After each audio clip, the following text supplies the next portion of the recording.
And Pitt coming off a win on the road at Clemson on Thursday. We tip it off. Pitt in blue, Syracuse in white. That's usually money in the bank, that shot, when Hyman gets that good a look. Good movement down the floor, though. Pitt will try to run. There's the freshman Johnson with the first points. Chrislyn Carr and Christianna Carr for the Orange. And Jen, even though Pittsburgh does want to score inside, just like that, they want to attack the paint and attack the inside of that zone. But I love how they're already passing the ball in this zone. So many teams, when they play the Syracuse, rebounding is going to be incredibly important in this game, especially for Syracuse. Jayla Everett just turned it over. This has been something the Panthers have struggled with all season. It leads to 2 points for Hyman. There's another one of those contrasts in styles, Kelly. They need to take care of it, and Syracuse is going to try to take it away. Syracuse leads the league in steals as Najee Murray knocks it down, and Pittsburgh averages 18 turnovers a game. I think Syracuse has an advantage, so you've got a lot of strength versus weaknesses in this game. Good look inside for Igbokwe. Another 2 points. Syracuse just flat out can't guard that, Jen. They can't. If you play in the half court and are able to consistently try to go through the high-low, that 3 is greater than 2. So for one of my keys for Cuse in this game, I think they have to hit at least 8 threes to be able to win this basketball game. And that's certainly something that this team is capable of. She's got 5 in the game for the Panthers. And this was an area Syracuse really struggled. They were on the road at Notre Dame on Thursday night. That's a great start for the Orange in their home court. Another turnover on this end of the floor for the Panthers. Carr so speedy getting down the floor. That is CC Carr. And see who is the quickest. I would put CC Carr up there with any of them. Everett took the shot, missed. There's an offensive rebound. You talked about how good Pitt is on the boards. It gets them 2 more points right there. They are incredible. Nearly 16 offensive rebounds a game. That's first in the league. That's an incredible number. But look, if you're going to make 3 for 7 from 3 to start it off, it's freezing cold outside, but it's burning up. They can make up for their lack of size. And Jen, as we've seen just the first 4 minutes here, maybe the team that decides to play an ounce of defense. An embarrassment of riches when it comes to depth compared to what Syracuse has. That was Leah King. It's always a good sign when you start hot, especially as a collective.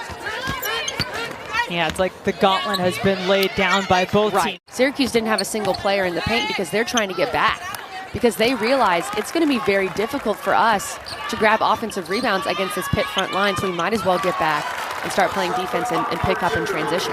So right now they're limited to a 6-person rotation. Elena Rice, number 25, on the floor right now. She has been that 6th player coming off the bench.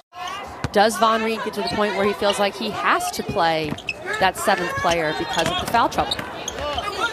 Brown going inside, around and out. Everett working the glass for 2.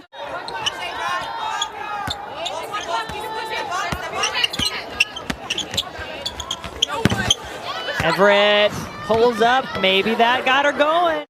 Not a good shot, forced, but because she got to the free throw line, as I said earlier, she definitely got herself going, and now she feels like she can make that. So the officials love to call that when you lower your shoulder. It's almost an automatic charge. So great job by Chrissy Carr. Woo, a little extra spin for Tisha Hyman. That kind of foul call, which was very ticky-tack, I'm not even sure exactly what Hyman did. Those are the kind of fouls that will really hurt Syracuse. And as the offensive boards continue, if you notice, Hyman just called for a foul. Amber Brown, as the Panthers say, we're ready to go, but neither team able to get the finish as they go to the rim. All right, Tisha Hyman, your turn. Yes! One of the masterminds behind Syracuse. He's been there since 2011.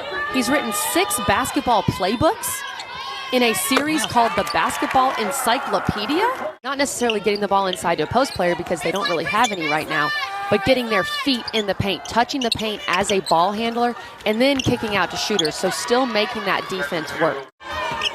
Amber Brown with the rebound. The Panthers, to mention their win that they had on Thursday night on the road at Clemson, had to go into overtime to get that win, and they did. I love that when we pan to both of them, they're both working diligently. Oh, yeah. Didn't even look up from their computers. Grinding it out. That's what they do.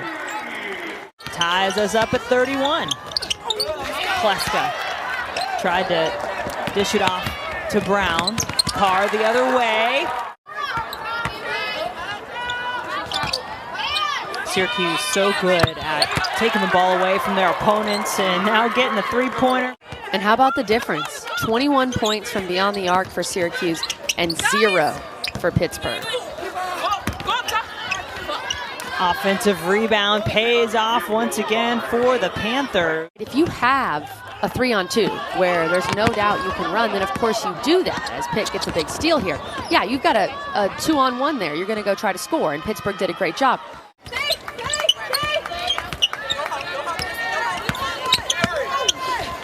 Kleska drives and gets the bucket. Final minute of an action-packed first half from the Carrier Dome in Syracuse. Carr gets the 2. Ball tipped and into the hands of Carr. She'll lead the break, take the easy 2. Coach Lance White just made a decision not to play her, but she's back out there in the second half.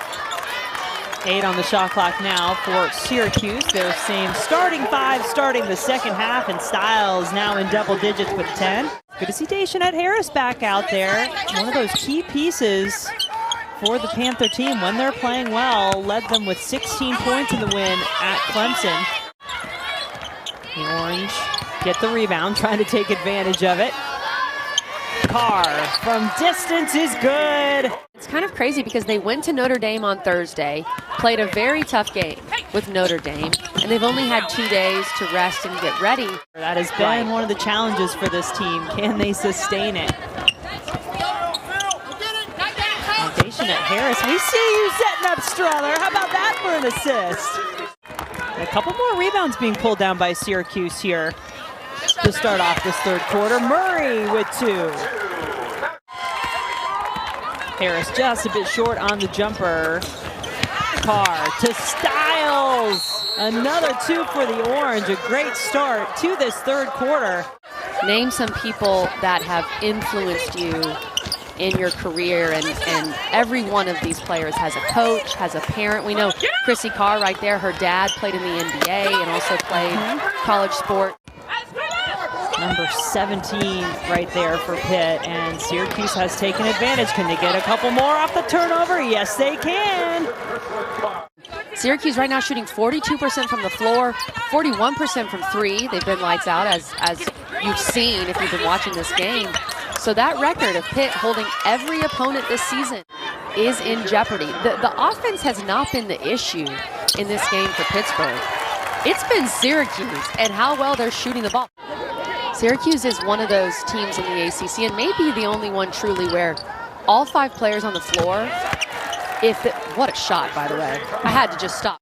But if you did a one-on-one contest, Jen, all 5 players on the floor for Syracuse could win a one-on-one competition. They're all that talented in breaking people down off the dribble. Amy Hayford the rebound for Pitt. Strother, look down, center feet, said, yep, I'll take the 3. I would say that's the category in the ACC. I'd put those 2 players there. For sure. Strother has been the only player to hit a 3 for the Panthers, but if they're not getting the 3, they better get the offensive rebound. Igbakwe does this time. Still trying to take advantage. It's a 2-point game now. Syracuse led by as many as 11. Najee Murray knocks down another triple. That would have been huge for Pitt. In and out, but still Strother, one of your best 3-point shooters. I think it's a good look. And Syracuse makes you pay on the other end. Jose says frustrated, and maybe I should have said you also need to make layups, because that's kind of a given. You've got to be able to score when you're able to, but that's what I'm talking about. Pittsburgh getting stops, forcing turnovers. All right, so 3 players, 3 starters with 4 fouls for Syracuse. Styles amongst them, defending Igbakwe here. Igbakwe passes it off for King. There's a field goal, much needed for Pitt. Keisha Hyman, 9 points in the game for Syracuse. Carr from the corner is good. Everett has to take that shot, Jen. She's Jayla Everett. She's their leading scorer. She had an open 3. I think she needs to take that. And there's another dagger.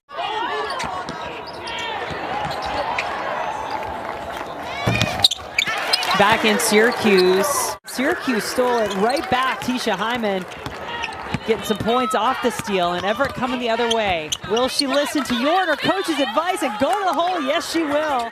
I told him to run the ball, run shooters off the line, but they just didn't have enough players back to do anything. Yeah. Long pass forward, nobody there to defend Carr. Biggest of the game now for Syracuse.